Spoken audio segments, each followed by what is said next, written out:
Je vous préviens, Robert est à moi. Robert, c'est mon mien. J'en ai beaucoup qui ont voulu me le piquer. Vous faites votre propre réflecteur et vous l'appelez comme vous voulez, mais vous l'appelez pas Robert. Robert, c'est le mien. Je risque de sévir. Vous trouvez un prénom au vôtre, ce que vous voulez. Le premier que je vois utiliser un réflecteur s'appelant Robert, je crie que c'est pas bien. Bouh, bouh, bouh. F1.4 épisode 14. La suite de la semaine dernière. La première partie a eu un bon accueil. Vous avez découvert Robert et Robert, comme je vous disais, est à moi. Et Robert est une marque déposée. Ou pas. Cette semaine, la deuxième partie de la conférence. La deuxième et dernière partie. Vous aurez quelques questions-réponses à la fin. Et on va reprendre par la partie adaptation, puis par la partie retouche, puis par la partie conclusion. Et vous aurez le droit à une vidéo que peut-être certains ont déjà vue, d'autres n'ont pas vue. Ce sera l'occasion de la découvrir. Les backstage exclusifs d'une de mes séances portraits. Et oui, rien que ça, rien que ça. Donc bon visionnage. On est toujours mal positionné, oui, c'est pour ça que ça tombe très bien. Mon idée, c'est toujours s'adapter. Merci. Et c'était pas préparé. La lumière naturelle, et je l'ai répété toute cette partie-là, il faut s'adapter. On ne contrôle rien. On fait avec ce qu'on a. Si la lumière se cache, on fait. Ça m'est arrivé d'arriver sur des séances photos où il y avait un gros soleil et qu'il y avait un gros nuage et il n'y avait plus que du gris tout le temps, et d'avoir fait mes plus belles photos comme ça. Alors que je me disais, ça va pas bien, j'ai pas de lumière et tout ça. Le ciel gris est très bien.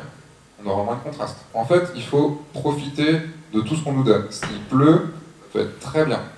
Ça m'est arrivé de faire une séance photo sous la pluie, sans l'avoir préparé, sans rien, et j'ai des photos magnifiques pour moi. Quand vous arriverez à jouer avec la personne que vous photographiez, vous ferez ce que vous voulez, vous en foutrez totalement de ce qui se passe. Il faut juste que dans le cerveau, ça devienne un automatisme. Votre appareil devient un automatisme, la lumière, la gestion de la lumière devient un automatisme, et là vous pouvez ne vous concentrer que sur la relation que vous avez avec le modèle. C'est impératif. C'est comme en concert, il faut que votre appareil photo, vous le connaissiez sur le bout des doigts pour pouvoir faire ce que vous voulez, pour pouvoir choper le bon moment.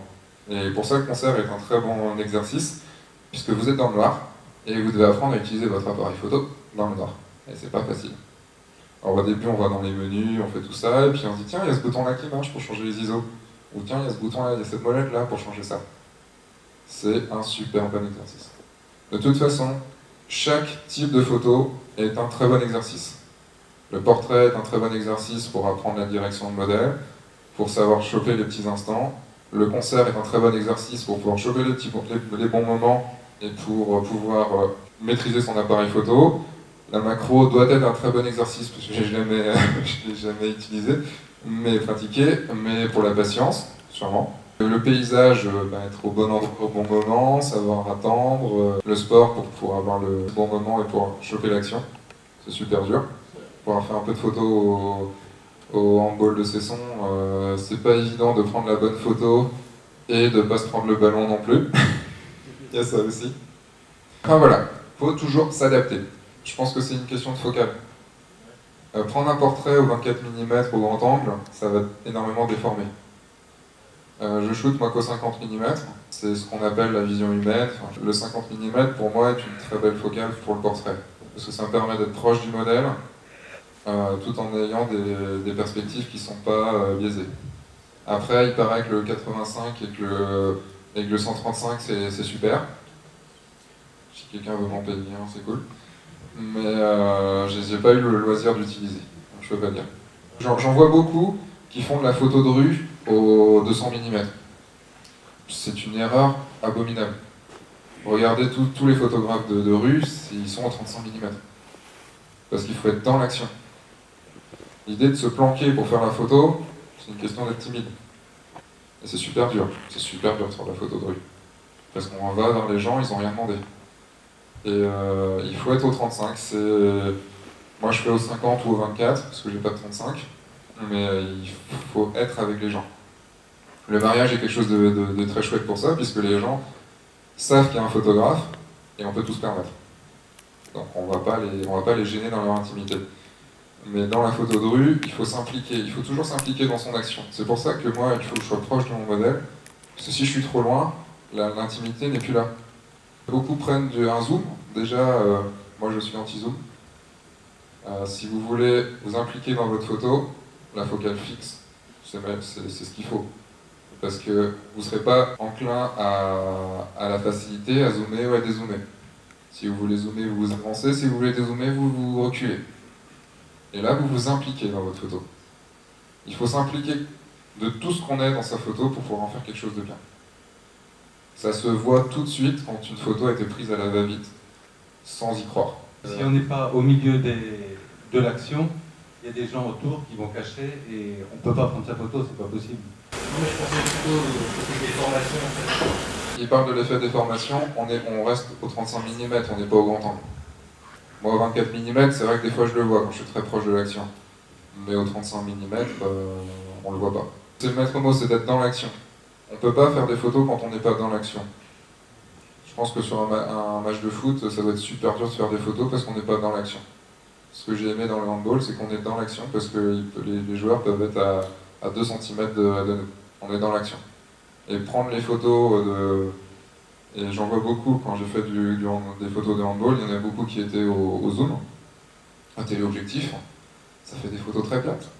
Ok, on a le joueur en très belle action et tout. Ça fait pas des photos émotionnellement parlant bonnes. Le tout, c'est de l'émotion, c'est pensée-émotion. C'est soit on fait de la photo Ouest de France, soit on fait de la photo qui parle.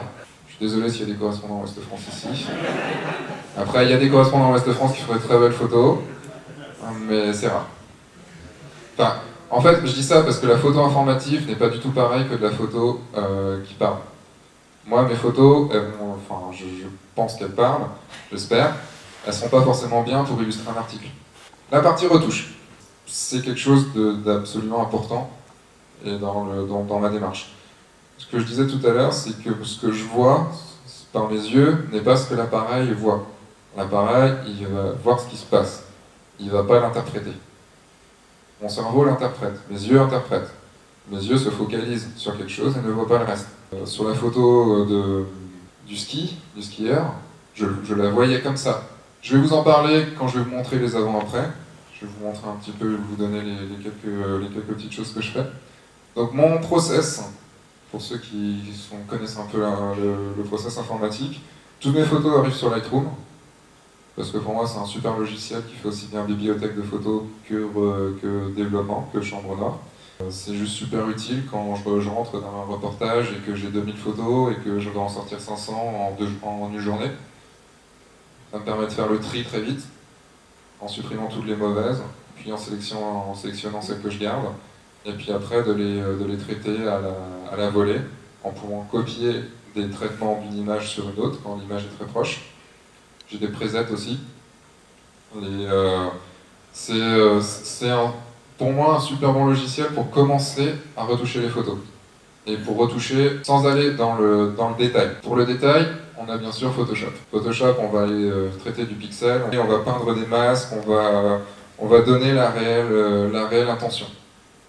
Après, je ne vais pas vous expliquer ce que c'est Photoshop et tout ça, on serait ici pour 4-5 mois. Je refinis dans Lightroom, ça permet de finaliser par exemple mon vignettage ou de finaliser les petites choses sur le global de l'image. Quelques avant-après. Donc là, on est sur du avant, après. Donc là, passage en noir et blanc, c'est pas forcément facile à voir. Mais l'idée, c'est de faire ressortir les yeux. Les yeux, généralement, dans les portraits, on rentre dans l'image par les yeux.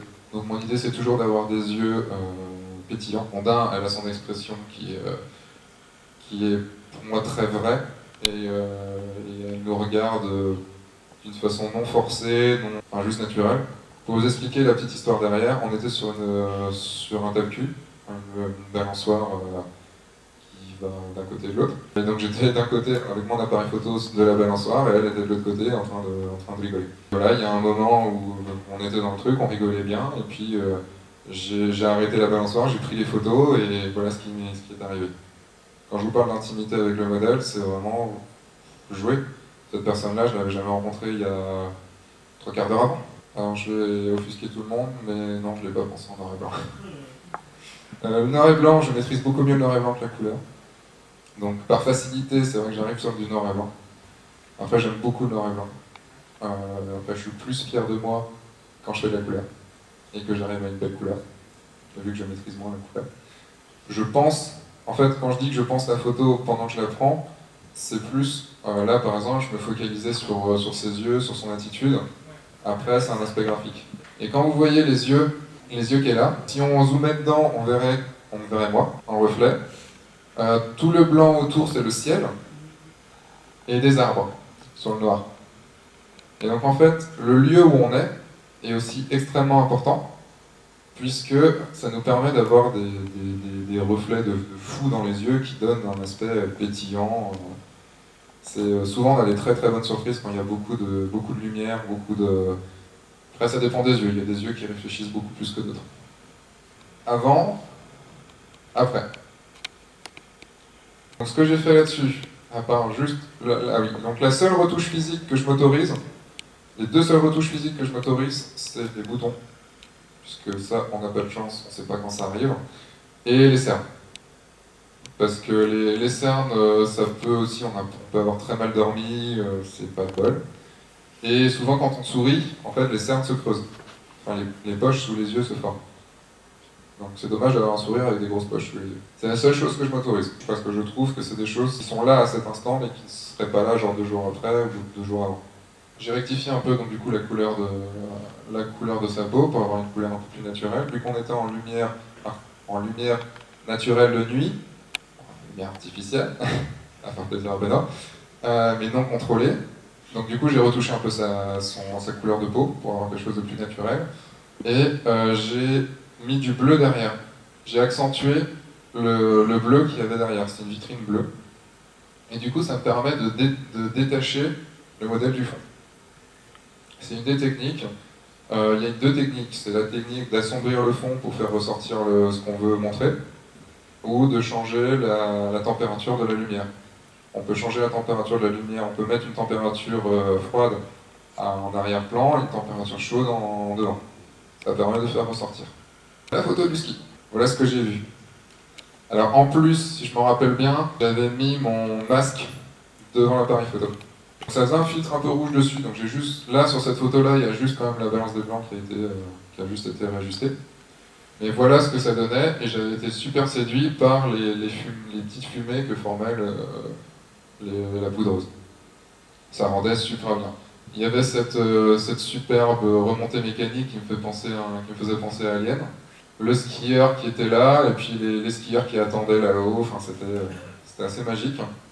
Et donc forcément noir et blanc là-dessus, qui est très contrasté, qui faisait ressortir la machine derrière dans quelque chose d'un peu plus méchant. On faisait plus ressortir les gens derrière qui attendaient, qui arrivaient.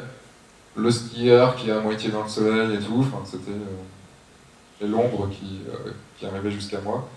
Enfin, ça donnait une ambiance, c'est une ambiance que je voyais à ce moment-là. Autre donc lumière qui pour moi est naturelle vu que c'est du spectacle.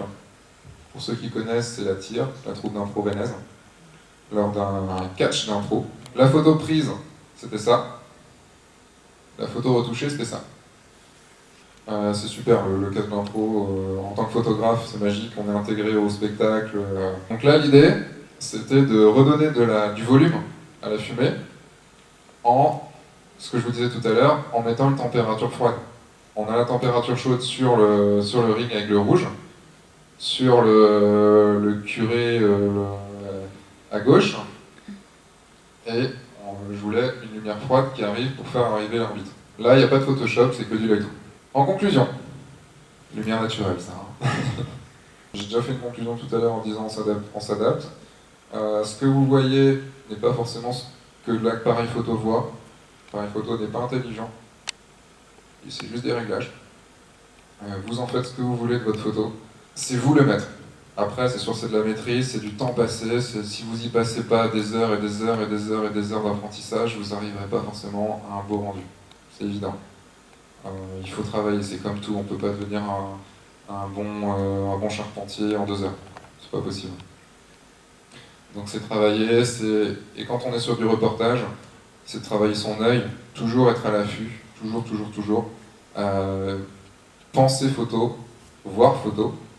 Moi ça m'arrive de voir encadré, comme si j'avais mon œil dans l'appareil photo. Je vois la vie de l'encadrage. Après, c'est un peu embêtant parce que des fois on voit pas le camion qui arrive. faites attention et soyez en empathie avec ce que vous photographiez. Si vous êtes dans l'empathie, vous saurez les émotions qui se passent et vous les capterez. Par exemple, sur les mariages, je refuse d'en faire tout d'affilée, enfin tous les week-ends, parce qu'au fur et à mesure, je perds mon empathie avec les mariés. Et si je perds mon empathie, je ne vais pas aller chercher les photos que je veux. C'est une règle pour moi, je ne veux pas faire 30 mariages dans l'année, j'en fais 12, 13 maximum. Quand j'en fais déjà 2 d'affilée, c'est dur. Mentalement, c'est très dur. En conclusion, je vais vous montrer comment c'est une séance photo avec moi.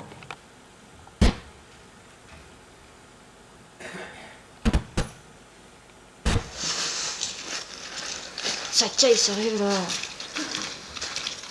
J'en ai marre. On va vers où là? On va un peu plus loin, il y a un endroit que je connais là-bas. Ah ouais. Moi aussi je te connais, hein.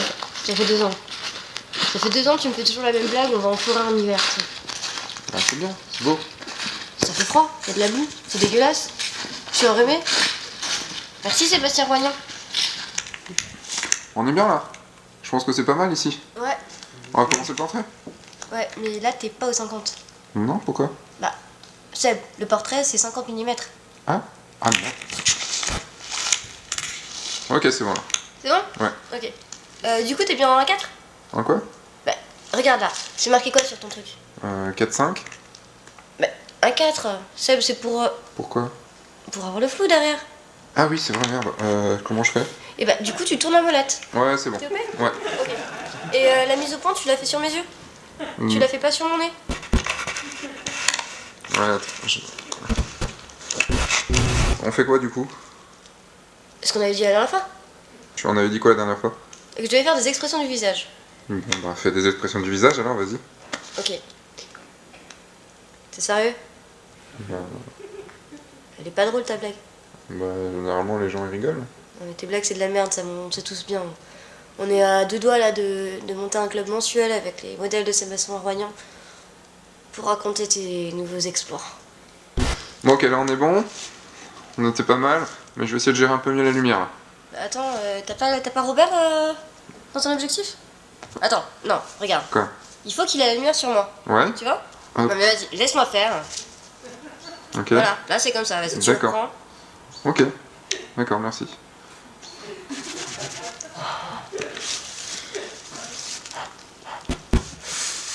Vas-y là, sérieux, il fait froid, la prochaine fois tu le fais en intérieur. Ouais, devant une cheminée. Hein? Alors tu penses que tes photos sont bonnes? Je sais pas, la lumière était pas top et je pense que je me suis lourdé sur mes réglages. Ouais. Bon, au pire, tu les enverras à la personne qui fait tes photoshoppages. C'est pas bête. Puis au pire, t'en feras un tuto, hein.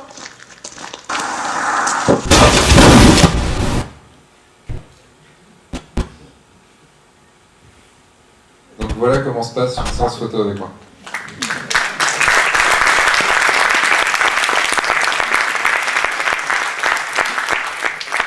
Donc merci à Natacha qui s'est prêtée au jeu.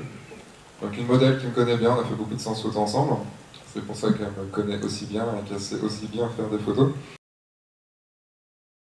Et ces 300 photos, tu utilises la rafale ou c'est... Non. Non, c'est vraiment... tu essaies de faire chaque Ouais. photo différente. Quoi. Parce qu'en fait, je trouve que les petits moments que la personne va me donner, ça va être un dixième de seconde. Et je sais pas exactement quand elle va me donner ça. Donc je shoot un peu plus, histoire d'être sûr de l'avoir. Et des fois, ça peut faire partie du jeu aussi, de beaucoup shooter. Au début, je shoot, alors je sais que j'ai des mauvaises photos, juste pour mettre à l'aise la personne avec les déclenchements de l'appareil. Et qu'au moment où je shoot vraiment, personne s'en fout. Un de mes trucs, c'est de dire à la personne de rester sérieux, et de dire une grosse connerie. Et là, on a un vrai sourire, un vrai rire. C'est dans les contrastes, on arrive à avoir de belles choses. Le ratio, sur une séance de 300, enfin sur une séance photo, je suis content quand j'en ai une. Parce que quand vous regardez des grands photographes qui ont une carrière énorme, on se rappelle de quoi? 5-6 de leurs photos? Ils en ont fait quoi? 1 million peut-être de photos? C'est pas un très gros ratio. Je répète souvent cette phrase-là, je ne sais plus, faut que je trouve, à chaque fois je dis qu'il faut que je trouve qui l'a dit, mais je cherche jamais. Un très bon photographe n'est qu'un photographe qui n'a montré que ses très bonnes photos. Alors, à tous ceux, et j'en vise dans la salle, ils se reconnaîtront peut-être, qui sortent 15, 20, 30 photos d'une séance photo, arrêtez. Si vous en avez fait 2 très belles photos dans la séance, estimez-vous très heureux. À part énorme coup de bol et un modèle qui est juste magique et un moment de grâce, on va peut-être en sortir 5, mais ce ne sera pas 5 qui iront dans votre book. S'il y en a une, pensez book, s'il y en a une donc, que vous êtes fier de montrer et que dans 10 ans vous serez toujours fier de montrer, vous avez gagné. C'est pas la quantité qui compte, c'est la qualité. Préférez un book à 5 photos, mais 5 magiques photos, qu'un book à 50 photos. On va juste faire un petit exercice. Si on a sur 10 photos, si on a 2 très belles photos, 5, pas trop mal, et du coup 3, très moyennes, qu'est-ce que vous allez vous dire? Ouais, pourquoi pas? Moi, je reviendrai voir peut-être un jour ce qu'il fait. Si vous n'aviez vu que les 2 photos magiques, vous serez dit, ça, c'est un putain de photographe, je veux le suivre. C'est très très dur d'être très critique sur ces photos, mais toujours, et c'est très très dur, et même moi j'ai du mal, et pourtant j'y pense tout le temps, c'est se dire, est-ce que cette photo, pour quelqu'un qui n'était pas là quand elle a été prise, est-ce qu'elle parle? Parce que quand vous montrez vos photos de vacances à des gens, vous pourrez dire, ouais, là il y avait une super chute d'eau, c'était juste magnifique, parce que vous vous revoyez dans ce moment. Sauf que la personne à qui vous montrez, elle n'était pas là, elle ne voit que la photo. Donc, elle ne sait pas. Et tout l'art, et la photo de paysage, c'est juste super vieux. Tout l'art de ça, c'est de faire passer l'émotion que vous avez vécue. Donc, cherchez le cadrage, cherchez le moment de la journée, cherchez tout, pour pouvoir la donner à une autre personne. Et ça, c'est pour revenir sur les mariages, et j'arrête avec les mariages après, c'est ce qui fait la différence entre les 90% de photographes de mariage qui ne savent pas faire de la photo et les 10% qui savent en faire. Donc le ratio, même si tu n'as qu'une photo sur 3000, ben, tu as la photo. C'est pas le nombre qui compte. Après, il y a la guerre entre ceux qui shootent pas beaucoup en disant « Ah, l'argentique, on shootait pas beaucoup », et les autres qui, on est en numérique, on peut remplir les cartes. Moi, je fais partie de ceux qui remplissent les cartes. Voilà, c'est juste plus de boulot derrière pour trouver la bonne photo dedans. C'est tout. Mais bon, je préfère shooter que de louper un moment. Quand on travaille par exemple pour un client, c'est sûr qu'une photo, il ne va pas apprécier. Mais là, c'est un tout autre travail quand tu travailles pour toi et quand tu travailles pour quelqu'un d'autre. Moi, c'est vrai que les modèles, quand je fais des séances photos avec modèles comme ça, juste pour le plaisir, elles sont souvent frustrées d'avoir que 2-3 photos à la fin. Donc j'en fais 4-5. Mais pour moi, il y en a une que je travaille à fond. Un client, à côté de ça, un reportage client sur une journée, je peux en tirer 500 photos. Parce que ce qu'il veut, c'est de la qualité dans les photos, mais c'est aussi voir tous les moments. Quand on fait une séance photo, un book pour un modèle, c'est sûr il y a des choses, on n'aura pas de la putain de photo sur toutes les photos. Mais il faut mettre le maximum. Quand on travaille pour quelqu'un, c'est différent. C'est ça qui est dur quand on est photographe professionnel et quand on était amateur avant, c'est qu'on travaille pour quelqu'un avec des objectifs. En jeu de mots.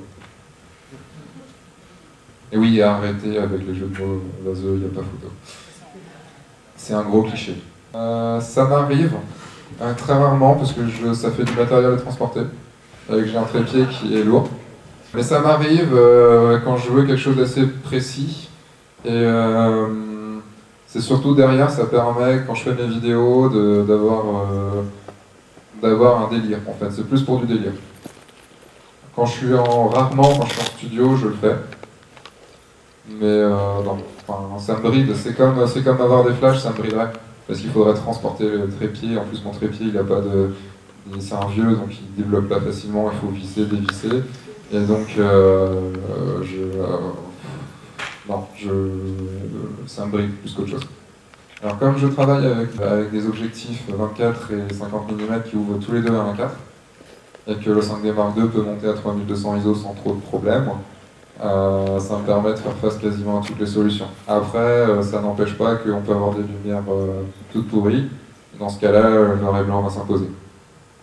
Le noir et blanc peut masquer des lumières toutes pourries, puisqu'il offre des couleurs toutes pourries. La retouche en RAW, oui. Oui, c'est un truc shooté que en RAW. Que en RAW. Vous embêtez pas, sauf si vraiment vous savez que vous n'allez pas beaucoup retoucher et que vous avez des photos à rendre très vite. RAW. Ça permet tellement de choses derrière que vous pouvez sauver des fortes lumières, surtout maintenant avec la Lightroom 4 qui les gère très bien. Vous pouvez sauver des ombres, sauver des lumières fortes, faites du RAW. Il y a un moment, j'ai basculé mon appareil photo en RAW, du temps où j'avais un 350D. Depuis, il n'a plus jamais eu du JPEG seul. Vous pouvez avoir du JPEG et RAW, dans le sens où je devais rendre les photos très vite sans pouvoir passer par mon ordinateur. Mais non, sinon tout le temps RAW. Achetez des cartes. Beaucoup de cartes. Merci beaucoup de votre écoute. Voilà, la conférence est terminée. Je vous donne rendez-vous la semaine prochaine pour un épisode entièrement tourné. Je vous redonne rendez-vous donc au Salon de la Photo le 9 novembre sur le stand Agora du Net à 15h, le vendredi 9 à 15h pour une conférence sur la photo de mariage. Ça va être la photo de mariage par l'anecdote. Je vous le conseille, ça va vraiment être top. Puis il y a d'autres super beaux noms toute la journée, voire tout le week-end sur ce stand-là pour des conférences. Vraiment venez, ça devrait être très enrichissant. Merci beaucoup, à la semaine prochaine.